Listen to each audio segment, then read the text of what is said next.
Taste the Daily. Dindigul மாநகராட்சியின் 40வது ward பகுதியில் குப்பைகள் அள்ளப்படாமல் ஆங்காங்கே குவிந்துள்ளதால் சுகாதார சீர்கேடு ஏற்படும் அபாயம் நிலவி வருகிறது. பூச்சிநாயக்கன்பட்டி பகுதியில் மாநகராட்சி சார்பில் குப்பைகள் சேகரிக்கும் மையம் அமைக்கப்பட்டுள்ளது. இதன் அருகே ஆரம்ப தொடக்கப்பள்ளி, மகப்பேறு மருத்துவமனை ஆகியவை உள்ளன.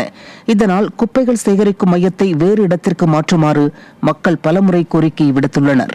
இருப்பினும் மாநகராட்சி நிர்வாகம் கண்டுகொள்ளாமல் இருப்பதாக மக்கள் வேதனை தெரிவிக்கின்றனர். திண்டுக்கல் மாநகராட்சியின் 40வது வார்டு பகுதியில் குப்பைகள் அள்ளப்படாமல் ஆங்காங்கே குவிந்துள்ளதால் சுகாதார சீர்கேடு ஏற்படும் அபாயம் நிலவி வருகிறது. பூச்சிநாயக்கன்பட்டி பகுதியில் மாநகராட்சி சார்பில் குப்பைகள் சேகரிக்கும் மையம் அமைக்கப்பட்டுள்ளது. இதன் அருகே ஆரம்ப தொடக்கப்பள்ளி, மகப்பேறு மருத்துவமனை ஆகியவை உள்ளன. இதனால் குப்பைகள் சேகரிக்கும் மையத்தை வேறு இடத்திற்கு மாற்றுமாறு மக்கள் பலமுறை கோரிக்கை விடுத்துள்ளனர்.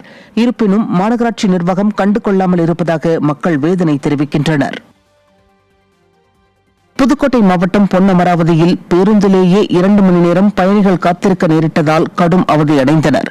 பொன்னமராவதியிலிருந்து கீழச்சிவல்பட்டி செல்லும் 12ஆம் எண் பேருந்து காலை 11:30 மணிக்கு புறப்பட்டிருக்க வேண்டிய நிலையில் மதியம் 1 மணிக்கு பின்னரும் எடுக்கப்படவில்லை.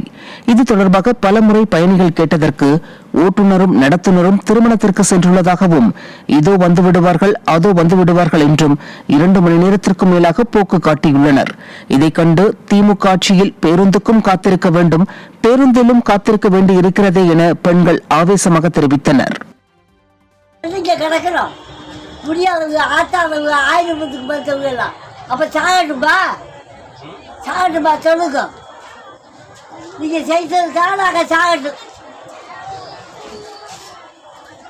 இந்த டைமிங்ல பஸ் இல்லம்மா, நீங்க வேற பஸ் மாறி போங்கம்மான்னு சொல்றது கூட இங்க ஆள் இல்லையா? ஆள் இல்ல.